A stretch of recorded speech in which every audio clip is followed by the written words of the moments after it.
بسم اللہ الرحمن الرحیم۔ السلام علیکم پیارے دوستو، ایک اللہ والے کی بیٹی مسلمان لڑکی جو ایک ہندو لڑکے کے ساتھ مل کر کرتی تھی ایک بت کی پوجا، زنا کرنے والی اس لڑکی کا قبر میں کیا ہوا انجام، آپ کی آنکھیں پھٹی کی پھٹی رہ جائیں گی۔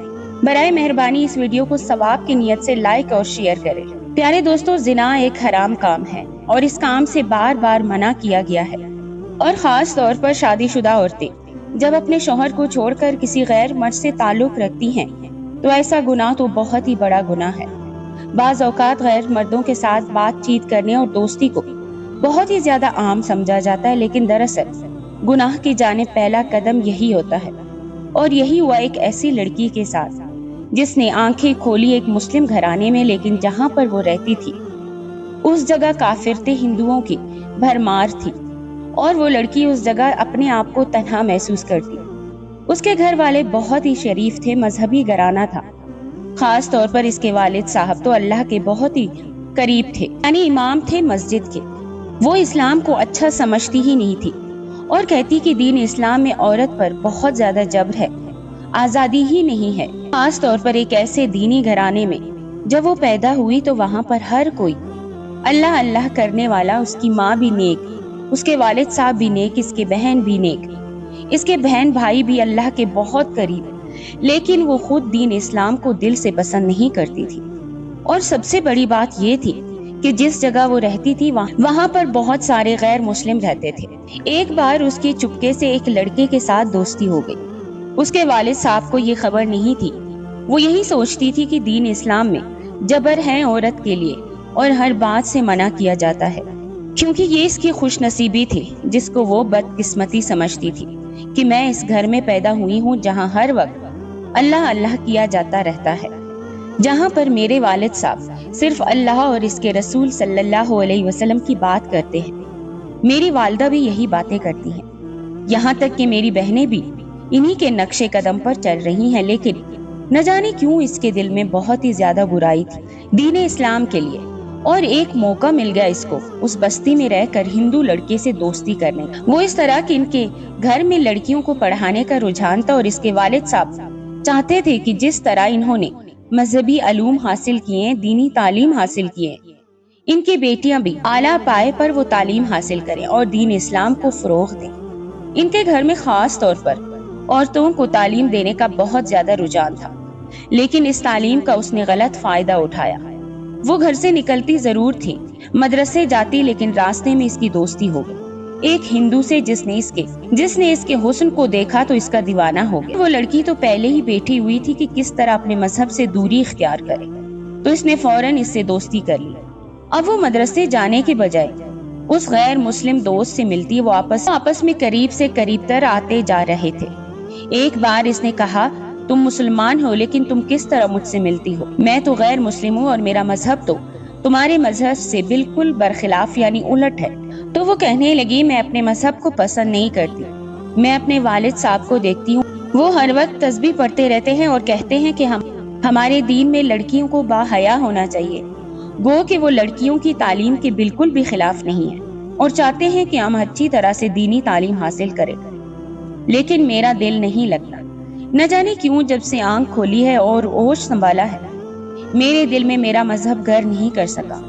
تو وہ لڑکا کہنے لگا، تم کیا چاہتی ہو؟ چاہتی ہوں اپنے مذہب کو چھوڑ دوں، لیکن تمہارے والد صاحب ناراض نہیں ہوں گے؟ تو ان کو کون بتائے گا کہ میں اپنے مذہب سے نکل چکی ہوں؟ اس لڑکے کو تو موقع مل گیا تھا کہ ایک مسلمان لڑکی ایک مذہبی گھرانے کی ہونے کے باوجود، یعنی ایک نیک اللہ والی کی بیٹی ہونے کے باوجود اپنے مذہب سے نکلنا چاہتی ہے، خارج ہونا چاہتی ہے، غیر مسلم ہونا چاہتی ہے، تو اس کے لیے بہتر موقع تھا۔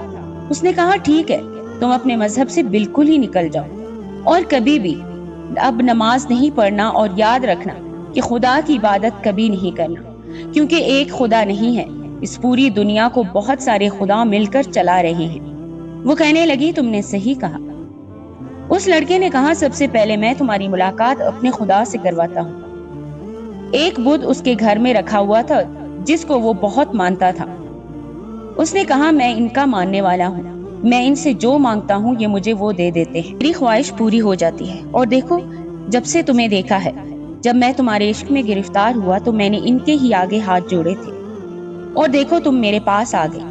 نہ صرف میرے پاس آئی بلکہ تم میرے مذہب میں داخل ہونا چاہتے۔ اب وہ لڑکی اپنے باپ کے سامنے، اپنے گھر والوں کے سامنے تو بظاہر مسلمان بنی رہتی، ڈھونگ رچا رہی تھی، لیکن مدرسے جانے کے بجائے وہ اس کے گھر چلی جاتی اور وہ لڑکا وہاں بیٹھ کر اپنے مذہب کے مطابق اسے بتاتا۔ یہاں پر گھر والوں کو جھانسا دے رہی تھی کہ میں مدرسے جاتی ہوں، اور وہاں پر بہت دیر ہو جاتی ہے آنے میں۔ اپنی بہنوں کو بھی اپنے ساتھ لے کر نہیں جاتی تھی اور روز وہاں سے جاتے جاتے راستہ بدل لیتی اور اس لڑکے کے ساتھ جا کر زناکاری کرتی۔ غرض کہ وہ گناہوں کے دلدل میں اتنا ڈوب چکی تھی کہ اسے یہ بھی خبر نہیں تھی کہ وہ اپنے آپ کو تباہ کر رہی ہے۔ نہ صرف اپنے آپ کو تباہ کر رہی ہے بلکہ دنیا اور آخرت بھی اس کی بربادی کی طرف جا رہی ہے۔ جہنم کے گڑھے میں خود کو گرانے کے لیے تیار، بلکہ گر ہی چکی تھی۔ وہ لڑکا اس کی کمزوری سے فائدہ اٹھا رہا تھا، وہ منمانی اس کے ساتھ کرتا، وہ ہر رات اس کے ساتھ گناہ کبیرہ کرتی اور گناہ کبیرہ کر کے اپنے گھر آ جاتی۔ ایک بار اس کے والد صاحب کو شک ہوا، انہوں نے کہا بیٹی مجھے لگتا ہے کہ تمہارے ساتھ کچھ الگ معاملہ پیش آ رہا ہے، مجھے سچ بتاؤ کہ تم مدرسے جا کر کیا سیکھتی ہو، اور اب تم پابندی کے ساتھ مدرسے جاتی بھی ہو اور دیر تک واپس آتی ہو، تو بہتر یہی ہے کہ تم مجھے سب کچھ بتا دو۔ اس نے کہا سچ سننے کی تاب لا سکتے ہیں آپ؟ وہ کہنے لگے ہاں بالکل۔ اس نے قرآن کھولے بغیر قرآن کریم کے ایک طویل سورہ مبارکہ پڑھ کر سنا دی اور کہا بتائیے اب اتنی لمبی صورت میں آپ کو سنا رہی ہوں جس کا مطلب پابندی سے جاتی بھی ہوں اور رات کو دیر تک واپس آتی ہوں، میں قرآن کو حفظ کر رہی ہوں۔ اس کے والد صاحب بہت خوش ہوئے کہ میری بیٹی کوئی بھی غلط کام نہیں کر رہی ہے بلکہ یہ سچ میں قرآن کی تعلیم حاصل کرنے جا رہی ہے۔ یہاں پر آپ سب حیران زدہ ہوں گے کہ وہ لڑکی تو اس لڑکے کے ساتھ رہتی ہے، پھر کیسے اس نے قرآن کی اتنی طویل سورہ مبارکہ یاد کر لی؟ وہ اس طرح کہ وہ لڑکا بہت چلاک تھا۔ اس نے کہا تم میرے پاس آتی ہو، میرے ساتھ رہتی بھی ہو، بت کی عبادت بھی کرتی ہو، لیکن تمہیں قرآن بھی پڑھنا ہے۔ گو کہ تم اپنے مذہب کو پسند نہیں کرتی، نعوذ باللہ، لیکن تمہیں قرآن کو مکمل یاد کر لینا ہے۔ کبھی اگر تمہارے والد نے تم پر شک کیا اور اگر کبھی فرمائش کی کہ قرآن پڑھنے جا رہی ہو تو بتاؤ کون کون سی صورتیں یاد ہیں، تو قرآن کی سب سے طویل صورت سنا دینا۔ وہ چپ ہو جائیں گے۔ یہی وجہ تھی کہ وہ ذہین تھی، اسے قرآن کی وہ صورت بھی یاد تھی جو اس نے حفظ کی تھی، وہ سنا دی۔ قرآن حلق سے اوپر تک تھا، دل میں نہیں اترا تھا، اس کے اسی وجہ سے یاد تو کر لیا، دل پر کوئی اثر نہ ہوا۔ یہاں پر وہ اپنے والد کو تو اس نے چکمہ دے دیا، یعنی ان کے دماغ کو تو گھما دیا، ان کو دھوکہ تو دے دیا، لیکن کیا اللہ کو وہ دھوکہ دے سکتی تھی؟ ہرگز نہیں۔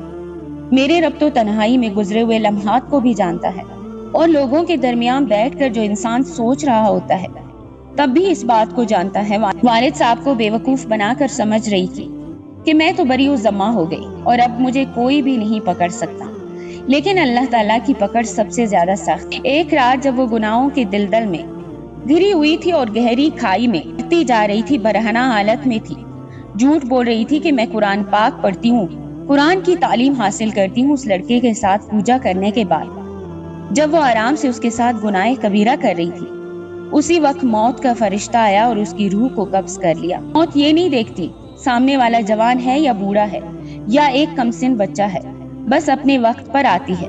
اس لیے انسان اچھی حالت میں اس دنیا سے جائے، کیونکہ اس کے بعد تو سارے دروازے بند ہو جاتے ہیں۔ برہنہ حالت میں بند کمرے میں اس دوست کے ساتھ وہ موت کے منہ میں جا چکی تھی۔ وہ لڑکا، وہ ہندو لڑکا، اس لڑکی کی اچانک موت پر بہت پریشان ہوا اور اس کو باہر لا نہیں سکتا تھا، کسی سے اس کا ذکر نہیں کر سکتا تھا۔ اس کو کچھ سمجھ نہ آیا تو اس نے گھر کے صحن میں اس لڑکی کی برہنہ لاش کو پھینک دیا، یعنی کپڑے سے لپیٹا بھی نہیں۔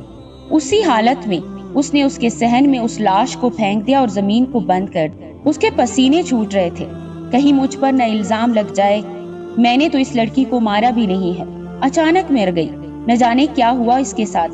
بہرحال یہاں پر وہ منہ چھپا کر بیٹھا ہوا تھا اور ادھر اس لڑکی کے والدین سراپا حیرت بنے ہوئے تھے، پریشان کہ بیٹی آ تو جاتی ہے، بے شک رات کو دیر تک آتی ہے، لیکن اب تک کیوں نہیں آئی؟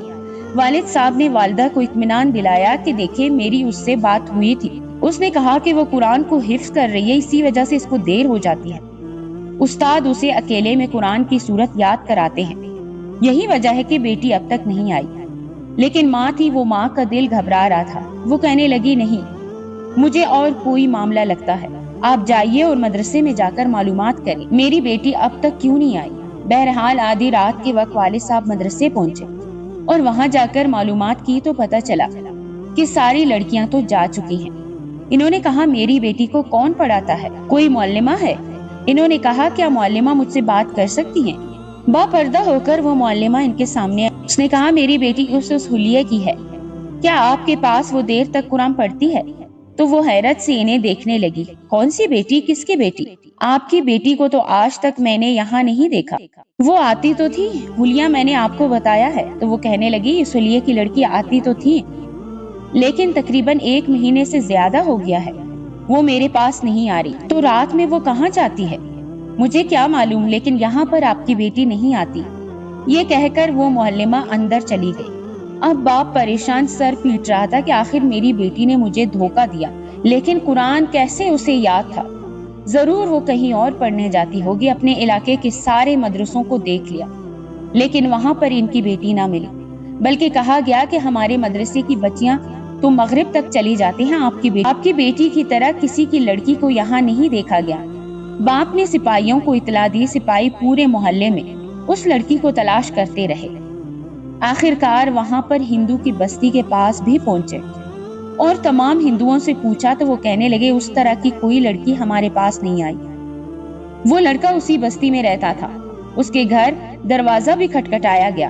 جب وہ دروازہ کھٹکھٹایا گیا تو اس نے بڑی مشکل سے دروازہ کھولا۔ دروازہ کھولنے پر وہ لڑکا بہت ہی زیادہ گھبرایا ہوا تھا، اس کے ماتھے پر پسینے کی بوند تھی۔ سپاہیوں کو شک ہو گیا اور انہیں کہا کہ ہمیں لگتا ہے کہ آپ کی بیٹی یہیں پر ہے۔ ایسا کیسے ہو سکتا ہے؟ یہ غیر مسلم ہے، میں مسلمان ہوں، میری بیٹی مسلمان ایک ہندو کے گھر، وہ کیا کرے گی؟ دیکھیں، کچھ خبر نہیں، ہو سکتا ہے آپ کی بیٹی اندر ہو۔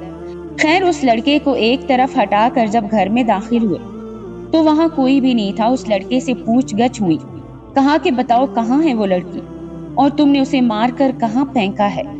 اس نے کہا، میں نے اسے نہیں مارا، وہ تو خود ہی مر گئی۔ اس لڑکے نے اپنے آپ کو بچانے کے لیے سچ تو کہہ دیا تھا۔ سپاہیوں نے کہا، اگر وہ لڑکی اسی گھر میں ہے تو کہاں پر اسے پھینکا ہے؟ وہ گھر کے سین میں نے اسے ڈال دیا۔ باپ کو یہ سن کر صدمہ پہلے ہی ہو گیا تھا کہ اس کی بیٹی یہاں پر موجود تھی غیر مسلم کے ساتھ، جہاں پر جگہ جگہ بتوں کی تصویریں لگی ہوئی تھی۔ ایک بہت بڑا ثبوت اس کے کمرے میں تھا۔